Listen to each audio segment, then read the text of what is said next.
안녕하십니까. 오늘은 자동차의 충전 장치에 대해서 공부하도록 하겠습니다.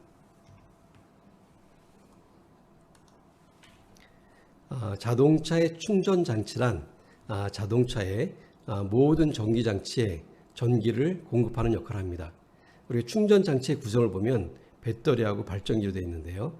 우리가 자동차의 배터리는 주로 시동을 걸 때 사용되는 것이고, 자동차가 주행 중일 때는 발전기에서 나오는 전기를 가지고 모든 자동차에 전기를 공급하게 됩니다.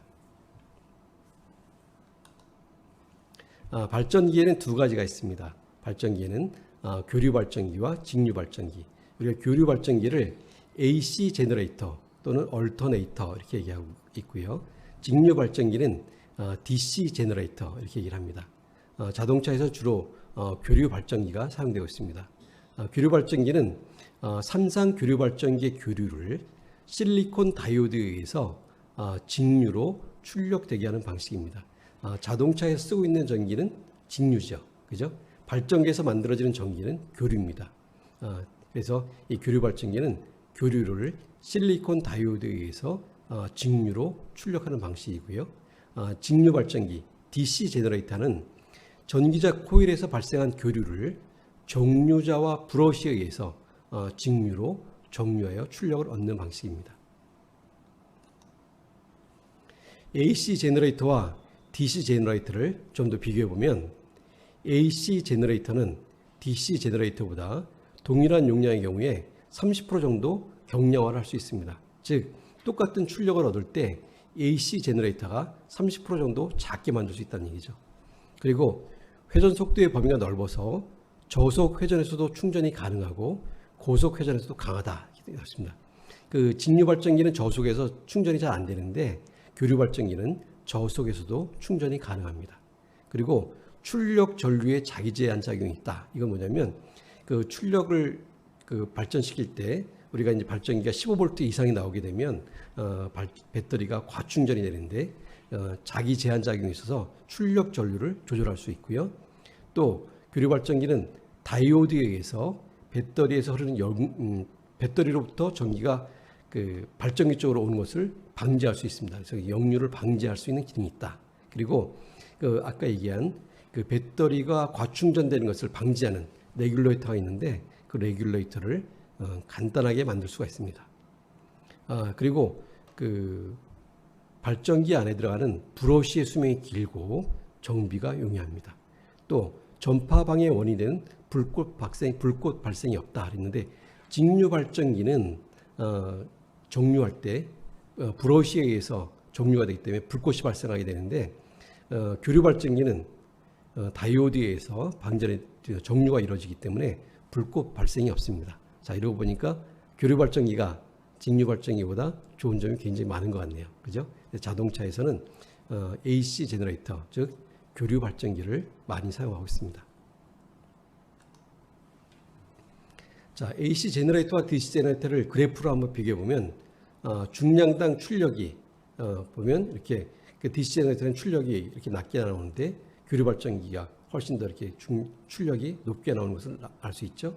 그리고 회전 속도에 따른 출력 전류를 보면, 이게 점선이 직류 발전기, 실선이 교류 발전기인데, 직류 발전기는 저속에서는 출력이 나오지 않잖아요. 그죠? 근데 교류 발전기는 저속에서도 이렇게 출력이 나옵니다. 출력이 나오고, 회전 속도가 올라가서 고속 구간에서도 직류 발전기보다 교류 발전기가 더 큰 출력을 얻을 수 있는 것을 볼 수가 있습니다.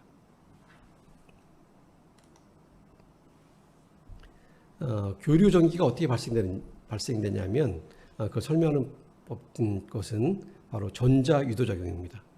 우리가 어떤 도체라고 하는 것은 전기가 통하는 물질이에요. 전선이나 이런 것들. 도체에 미치는 자속의 크기가 변화되면 도체에 기전력이 발생한다. 이런 얘기 뭐냐면, 여기 이제 전선이 있고, 이게 자석이 있죠. N극과 S극. N극과 S극이 있으면 어떻게 해요? N극으로부터 S극으로 자력선이 이렇게 흘러갑니다. 그렇죠? 그걸 자속이다 이렇게 얘기하는데, 거기에 이제 전선을 놓고 전선을 위아래로 막 이렇게 움직여 보는 거야. 위아래로 움직여 보게 되면 이 전선의 그 자력선의 어떤 변화를 느끼게 되죠. 전선 입장에서 보면 그렇게 되면 이 전선에 기전력이 발생한다는 얘기입니다. 또 이와 같은 이제 코일이 있겠네. 코일을 감아놓고 자석을 이렇게 왔다 갔다 해봐요. 아까는 이제 자석이 가만히 있고 전선이 왔다 갔다 했는데 반대로 코일을 감아놓고 자석을 왔다 갔다 하게 되면 이때도 자력선의 세기가 가까우게 되면 커지고 멀어지게 되면 자력선의 세기가 약해지겠죠. 즉 자력선의 변화가 생기는 거죠. 자속의 변화가 생기게 되면 이 코일에 전기가 발생하게 된다. 그게 바로 전자유도작용입니다. 전자유도작용. 알겠습니까? 전자유도작용.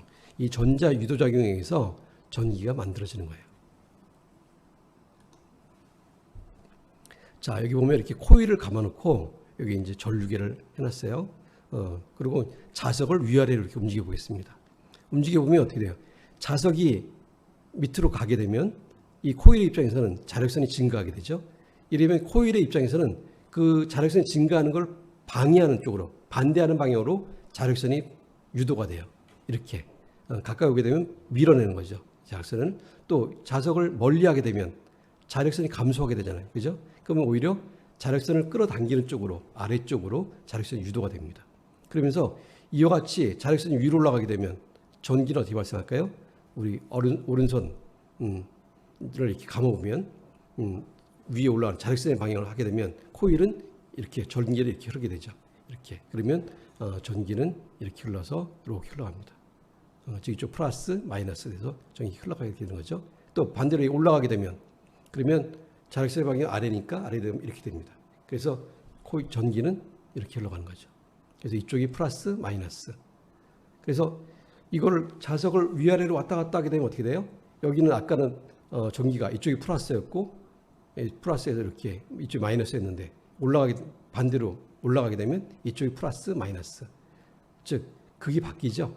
그래서 자석을 왔다 갔다 하게 되면 여기서 발생되는 전기는 교류가 발생되는 거죠. 극이 바뀌니까 우리가 교류가 발생합니다. 근데 이때 자석을 빨리 움직이면 전류가 많이 나와요. 더 큰 전류가 나오는 거죠. 그 다음에 여기 코일을 많이 감아놓게 되면 더 큰 전류를 얻을 수 있습니다. 그래서 더 큰 전기를 얻으려면 자석을 빨리빨리 움직이거나 아니면 코일을 많이 갖게 되면 더 큰 전류를 얻을 수가 있습니다. 이와 같이 해서 발전 전기가 나오게 되는 걸 갖다 우리가 뭐라 한다고요? 전자유도작용이다. 이렇게 얘기합니다. 전자유도작용. 예. 자, 우리가 발전기에 대한 법칙을 얘기할 때 플레밍의 오른손 법칙을 사용합니다. 플레밍의 오른손 법칙. 우리가 시동장치에서는 어떤 법칙을 썼죠? 플레밍의 왼손 법칙.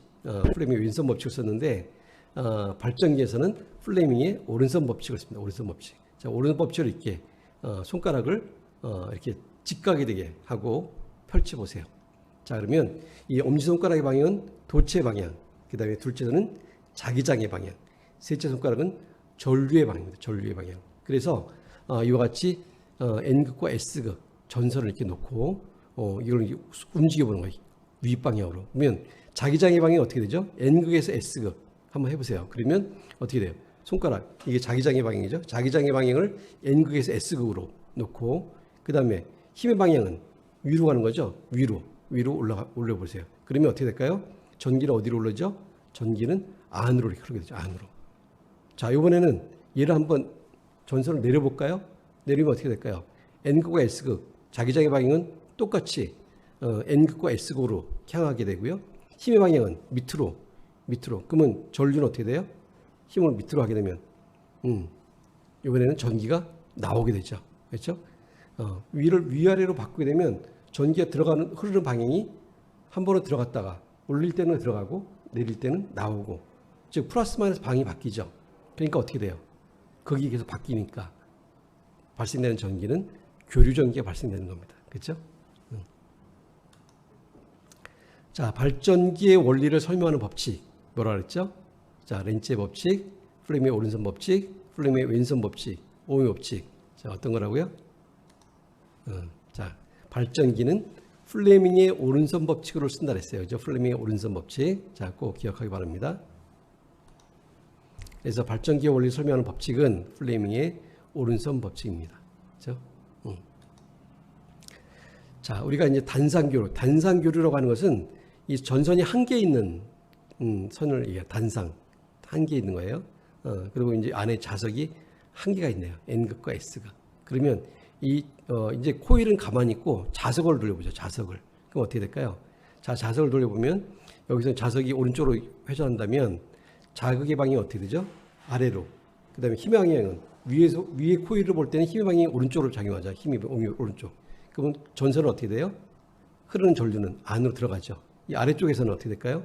아래쪽에서는 N극과 S극은 밑으로 가고 있고, 그 다음에 힘의 방향은 이렇게 되니까 나오는 전기는 나오고 있어요.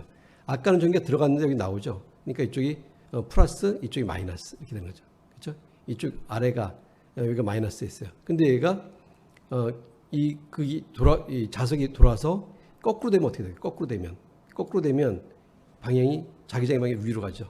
그다음에 아래에 있는 쪽에서 볼 때는 힘이 이렇게 돼요. 반대쪽으로 힘이 이쪽으로 작용하죠. 그죠? 그러면 흐르는 전류는 어떻게 될까요? 안으로 들어가요. 이쪽 플러스. 반대 여기서는 이쪽이 N극이고 S극이면 자기장의 방향이 위고 얘는 힘을 이쪽으로 받으니까 힘을 이쪽으로 받으면 전기가 나오죠. 일로 들어가고 일로 나와요. 그렇죠? 아까는 일로 들어가고 자석이 이렇게 N극과 S극일 때는 여기가 플러스였는데 N극이 밑으로 내려오게 되면 이쪽이 마이너스 돼요. 그렇죠? 그러니까 전선에 나오는 전류가 계속 바뀌어서 어떻게 돼요?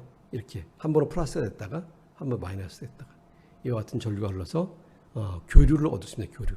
이와 같은 전류가 교류죠. 교류라는 게 뭐라는 거죠? 크기와 방향이 바뀌는 전류. 이 교류입니다. 여기는 플러스 됐다가 이쪽 마이너스 됐다가 이쪽에 한 번 플러스 됐다가 마이너스, 이쪽 플러스 됐다가 마이너스 이렇게 바뀌는 전류. 이걸 우리가 교류라고 하죠. 교류. 여기서 보면 이렇게 N극과 S극이 N극이 위에 있을 때 여기 플러스였고 S극이 위에 있을 때는 이쪽이 플러스고 그러니까 방이 바뀐 거예요. 그렇죠? 그래서 이와 같은 교류를 얻을 수가 있습니다. 그래서 선이 한 가닥 있을 때 나오는 전류를 우리가 단상교류다 이렇게 얘기를 하고요. 만약에 선이 하나인데 자극이 두 개면 어떻게 될까요? 그때는 코일이 이렇게 사이클을 두 개를 얻을 수 있습니다.